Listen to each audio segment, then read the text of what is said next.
Quincy City Council President, Ward 3 Councilor Ian Kane, joining us once again for an update on the April 7th City Council meeting. Hi, Ian. How are you? I'm well, Joe. How you doing?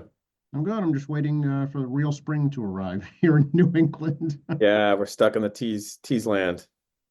It's March in April, unfortunately, but I'm sure we'll be complaining about the heat eventually. Yep, everyone does. So it was, let's see, April 7th meeting, and you started out with public hearing, right? No, we had the Public Works Committee had a public hearing. That's correct. So Gotcha. Okay. yeah, which is Councilor Harris's group, just on utilities. And then we had an ordinance committee meeting. And so at the ordinance committee meeting, we discussed a few things. The first was an ordinance that I had put forward last June. After the salaries for both the mayor's office and the city council roles had been proposed, there'd been no process in place to govern how any raise would be looked at, present or future. So I put forward a potential policy that would govern those raises going into the future. So we discussed that ordinance, and we ended up, so whatever was proposed at the beginning, which was kind of a review and approval process, some potential performance-based adjustments, we cut it all down to just that there would be an annual salary adjustment after 5 years of this salary is implemented on an annual basis that's pegged to the consumer price index for the region for the prior 12-month period. Okay. So the base salary for both the mayors, for the mayor will go into effect on January 1, 2028, and then the councilors' salaries will go into effect January 1, 2026. But the increases will not start for those base levels until 5 years after that point, those points.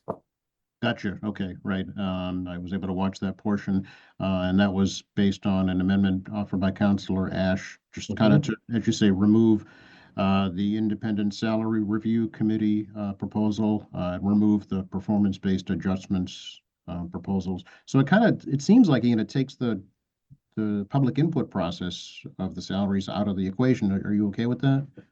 I'm fine with it. I mean, I think it was a fine suggestion. I think Councilor Ash brought up an important point that, you're kind of getting to the place. We're trying to make sure that this was a process that people, again, are familiarized with, and there is a process in place, but took out, sort of any, I think, I don't know what the proper word would be, but hindrances to these things just being a little more smooth. I mean, I guess the way that I look at it is the way that people input on things like, and again, this issue was long and it was drawn out and it was made into something that I don't think was actually about the issue itself, but was about personalities, And I think that people have an opportunity to opine and to weigh in on these things at the ballot box, because especially when it's about personalities. So otherwise, I think that for the roles that are served and the people that, are elected to serve in these seats, this is a fine process. Okay. I know you're an economics kind of guy. Can you kind of explain what the consumer price index is in layman's terms? That's a great question. So by definition, no, I can't give it to you. I will send you over something that is more accurate that can, I'm not going to give that to you off the cuff right now, but it's obviously people understand what inflation is or the rate of inflation. It's not that. Consumer price index, I think, is based on like a basket. So let me send that to you. All right. Okay. You Fair caught enough. me on that one, Joe. Oh, I didn't mean to, honestly. Just out of curiosity, I've heard it, bantered about by. Yeah, and it was just a base factor that I had seen other things based on, so I just put it in there. Okay. Yeah. All right. So that was approved by the committee. That was approved by the committee. Yeah. Okay, Yeah. and obviously it's a committee of the whole, so the full council will support it, it seems like. It was passed, yeah, it was passed out of the full council last night as Oh, well. okay. Yeah, yeah. Um, there was also, so Counselor Ash and Counselor DeBona had put forward an amendment to the Quincy Municipal Code chapter registering sex offender restrictions. And I think, so there was an update to that. I think it needs to be advertised. And then it'll come back before the committee for either, for a vote. Okay, yeah, I know they're working with the police department on that, so that's still in process. That's still in process, yeah. Yeah. And the police chief Kennedy was there last night as well. And then there were two pieces of legislation. The first was an ordinance that was put forward by Councilor Minton in the last city council meeting that would allow for municipal employees to be granted leave of absence in the event that they are serving as an organ donor. That ordinance passed out of committee. As it passed out of committee, it passed by the full council last night as well. And there was a resolution that the same Councilor Minton had put forward that didn't need debate. It was already passed through the council. It was put into ordinance for, further discussion. Councilor Minton had some words last night about National Bone Marrow and the Blood Stem Cell Donation Registry and the National Donation Life Registry. And so that, that's as is. That's an expression of support that the council had already supported.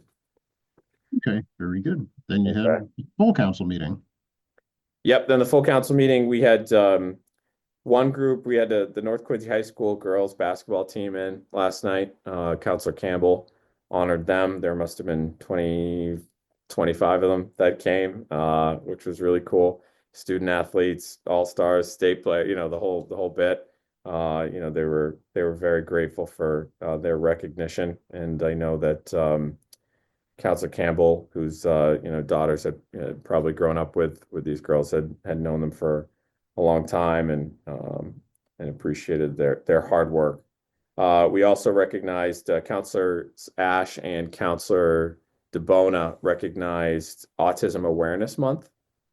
Like I think they said it was the 20th year that this has taken place, and just obviously bring awareness to what statistically is sort of it's startling. 1 in 36 children now are diagnosed with autism in the U.S. and 1 in 26 in Massachusetts.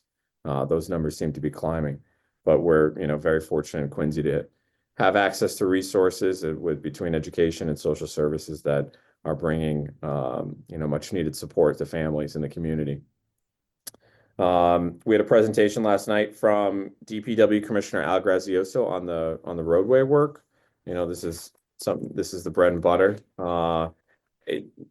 High level numbers over the past, from 2018 to 2024, the city has spent upwards of $170 million on roadway improvements. And that's not just paving the streets, that's the water mains, the sewer mains, the gas lines, of course, which are done by National Grid, but the streets, the sidewalks, the curbing, et cetera. Of the 1,035 roadways totaling 257 miles in the city, 304 miles of sidewalk, the roads, let's see, there have been 63.8 miles of roads done over that period, 104.7 miles of sidewalk done over that same period, which is unbelievable. That's a lot of work. And yeah, it's busy out there, and I think that a lot of these main arteries are shooting to be completed within the next year. So you've got a lot of work on Newport Ave, Furnace Brook Parkway, Southern Artery, Bergen Parkway, Federal Ave, and C Street.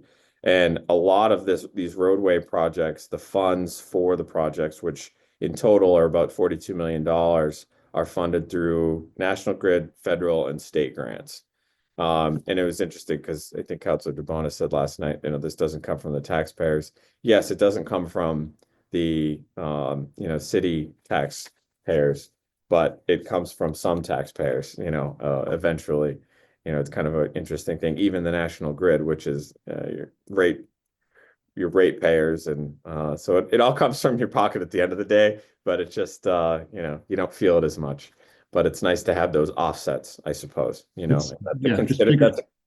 that's a considerable amount of money, $42 million. I mean, that's almost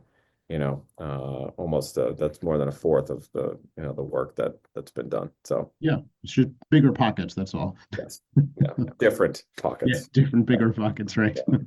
So this presentation, I'm going to put up on, I'll send out in my next newsletter so that people can see what roads are next. I think people like to see the list of, what's coming up.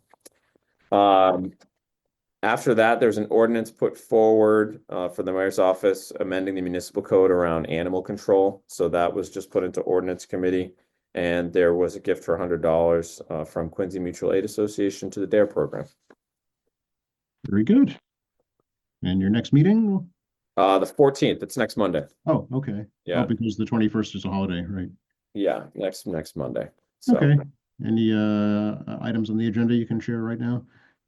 nothing yet. I mean, Okay. the agenda meeting's tomorrow, and I'm traveling tomorrow, and I won't be at the meeting on Monday. So you'll have a special guest star that's chairing the meeting next Monday. Oh, So do tell. maybe they'll come and talk to you next Tuesday. Oh, okay. Who will that be? Who will that be? Councilor McCarthy is going to chair the meeting. All right, very good. I'll touch base with him. We just won't be the same without you, Ian. Yeah, I know. Hey, just get used to it. That's true. Any further repercussions from your announcement last week? Repercussions. No, I mean, I think, well, it's a very interesting thing. I think once you indicate your interest in moving on, or whatever, I think people have treated it like it's over then. It's not over yet. I still have some months to go, but yeah, no, I mean, I've received some very, very kind messages from people. It's been very nice. It's still a bittersweet thing, of course, and I think we're going to be playing this tune for the next 9 months. So I'm probably going to ask you all the time we talk too, but is there a future mayoral aspiration in your history here? oh, I really have nothing on the agenda. Like Okay. I've comfortably made a decision, and I'm going to play out my life. And if there's something that comes that makes sense, we'll see. But there's no plan. Okay. But you'll share it with us here first. Yeah, you bet. You bet. Big news in Ward 3, right? The Furnaceburg Golf Course is open. At long last, the Furnaceburg Golf Club is open. It was open to the public last Saturday, the 5th of April. Just big congratulations to the team, led by Commissioner Dave Murphy from the Department of Natural Resources. There's so much work that went into this. His coordination, along with DPW Commissioner Al Grazioso, Public Buildings Commissioner Paul Hines, and everyone in the background to make this project come to life. And the neighbors, I think that this was such a community focused and first and forward design project at the end of it, and it's taken 4 years, I think, to get there. The concept first came out in, I think, 21. So it's nice. It's nice to see the product. It's a beautiful building. And I think it's going to get a lot of good public use. Yeah. Now it looks like there's still work to do across the way at Forbes Hill Park. Is that right? No, I mean, there's work being done, and there has been work done. It's not totally completed, but Okay. yeah, there's a bit of work to be done. Sure. And it's open to the public, so folks can check it out. Yeah. Yeah, absolutely. Appreciate the update, Ian. Always good to talk to you. Thanks for having me, Joe.